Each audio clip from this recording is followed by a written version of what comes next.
ಚಿಂತಾಮಣಿಯ DCC ಬ್ಯಾಂಕ್ನಲ್ಲಿ ಭಾರಿ ತಲ್ಲಣವೇ ಸೃಷ್ಟಿಯಾಗಿದೆ.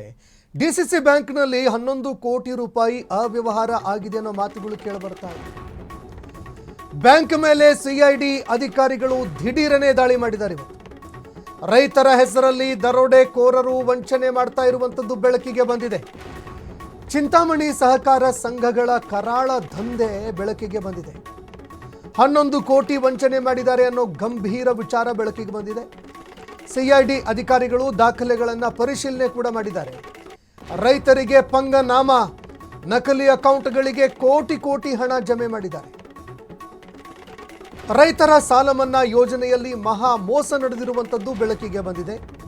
ಸಾಲ ಮನ್ನಾದ ಸೀಕ್ರೆಟ್ ಫೈಲ್ಗಳನ್ನು ಸಿಐಡಿ ಅಧಿಕಾರಿಗಳು ತಡೆಕಾಡಿದ್ದಾರೆ. ಸಿದ್ದರಾಮಯ್ಯ ಮತ್ತು HD ಕುಮಾರಸ್ವಾಮಿ ಅವರ ಅವಧಿಯಲ್ಲಿ ಸಾಲ ಮನ್ನಾ ಆಗಿತ್ತು ರೈತರದ್ದು.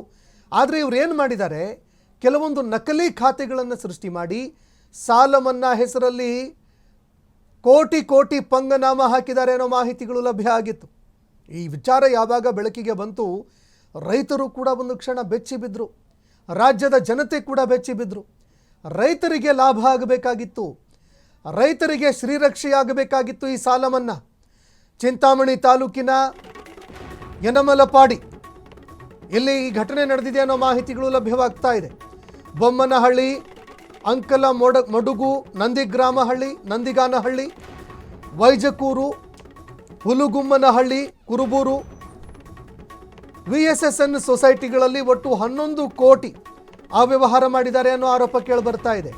ಬಿಜೆಪಿ ಮುಖಂಡ ಪ್ರತಾಪ್ ಅವರು ದೂರು ಕೊಟ್ಟಿದ್ರು ಈ ಬಗ್ಗೆ.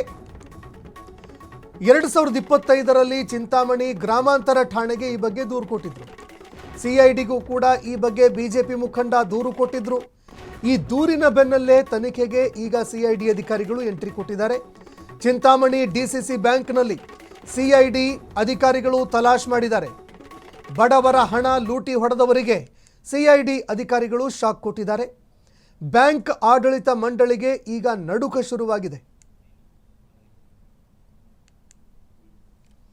ಈ ಬಗ್ಗೆ ಮತ್ತಷ್ಟು ಮಾಹಿತಿ ಕೊಡ್ತಾರೆ ಚಿಂತಾಮಣಿ ಪ್ರತಿನಿಧಿಯಾಗಿರುವಂತಹ ಸೀನಾ ಫೋನ್ ಸಂಪರ್ಕದಲ್ಲಿ ಜಾಯ್ನ್ ಆಗಿದ್ದಾರೆ. ಸೀನಾ, ಇದೀಗ ಈ ಒಂದು ಚಿಂತಾಮಣಿ ಡಿಸಿಸಿ ಬ್ಯಾಂಕ್ ಏನಿದೆ ಅದರ ಒಂದು ಅವ್ಯವಹಾರ, ರೈತರಿಗೆ ಹೋಗಬೇಕಾಗಿದ್ದಂತಹ ದುಡ್ಡಿನಲ್ಲಿ ಹಾಕಿರೋ ಪಂಗನಾಮ, ಇದೆಲ್ಲವೂ ಕೂಡ ಬೆಳಕಿಗೆ ಬರ್ತಾ ಇದೆ.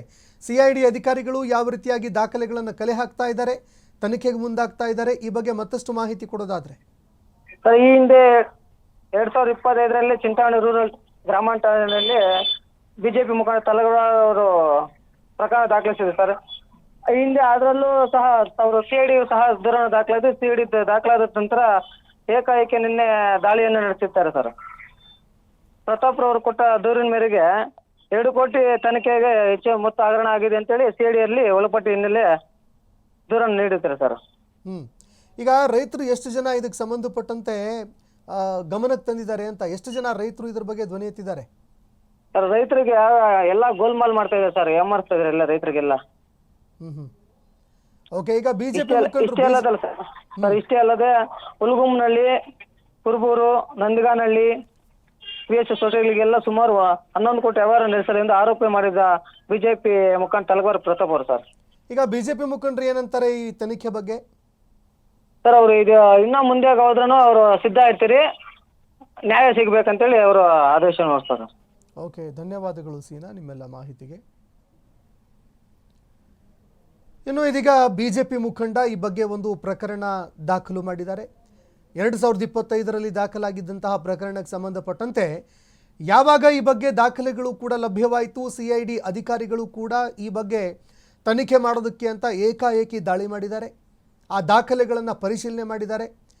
ಹೇಗೆ ಇಷ್ಟೊಂದು ಪ್ರಮಾಣದಲ್ಲಿ ದುಡ್ಡು ಅವ್ಯವಹಾರ ಆಯಿತು, ನಕಲಿ ಖಾತೆಗಳನ್ನು ಸೃಷ್ಟಿ ಮಾಡಿ ಆ ಖಾತೆಗಳಿಗೆ ದುಡ್ಡನ್ನು ಹಾಕಿ ಸರ್ಕಾರದ ದುಡ್ಡನ್ನು ಲಪಟಾಯಿಸುವಂತಹ ಕೆಲಸವನ್ನು ಮಾಡಿದ್ರು. ಅದಕ್ಕೆ ಸಂಬಂಧಪಟ್ಟಂತೆ ತನಿಖೆ ಮುಂದುವರಿಸ್ತಾ ಇದ್ದಾರೆ. ಮತ್ತೊಂದು ಕಡೆ ಈ ವಿಚಾರಕ್ಕೆ ಸಂಬಂಧಪಟ್ಟಂತೆ ಬಿಜೆಪಿ ಮುಖಂಡ ಪ್ರಕರಣ ದಾಖಲು ಮಾಡಿದ್ರು. ಯಾರ್ಯಾರು ಕಳ್ಳರಿದ್ದಾರೆ ಆ ಕಳ್ಳರ ವಿರುದ್ಧ ಕಠಿಣ ಕ್ರಮ ಆಗಬೇಕು, ಯಾರ್ಯಾರು ಇದರಲ್ಲಿ ಅಕ್ರಮವನ್ನು ಎಸಗಿದ್ದಾರೆ ಅವರ ಹೆಸರು ಬಯಲಿಗೆ ಬರಬೇಕು, ಅಲ್ಲಿಯವರೆಗೆ ನನ್ನ ಹೋರಾಟ ಮುಂದುವರಿಯುತ್ತೆ ಅಂತ ಅವರು ಕೂಡ ಪಟ್ಟು ಹಿಡಿದು ಕೂತಿದ್ದಾರೆ. ಹೀಗಾಗಿ ಬಿಜೆಪಿ ಮುಖಂಡನ ಮುತುವರ್ಜಿಯಿಂದಾಗಿ ಈ ಒಂದು ಪ್ರಕರಣ ಬೆಳಕಿಗೆ ಬಂದಿದೆ. ರೈತರಿಗೆ ಪಂಗನಾಮ ಹಾಕಿ ರಾಜ್ಯ ಸರ್ಕಾರಕ್ಕೂ ಕೂಡ ಪಂಗನಾಮ ತೀಡಿದಂತಹ ಆರೋಪಿಗಳು ಯಾರಿದ್ದಾರೆ, ಪ್ರಭಾವಿಗಳು ಯಾರಿದ್ದಾರೆ, ಅವರೆಲ್ಲರೂ ಕೂಡ ಬೆಳಕಿಗೆ ಬರಬೇಕು, ಅವರ ವಿರುದ್ಧ ಕಠಿಣ ಕ್ರಮ ಆಗಬೇಕು ಅಂತ ಇದೀಗ ರೈತರು ಕೂಡ ಒತ್ತಾಯವನ್ನು ಮಾಡ್ತಾ ಇದ್ದಾರೆ.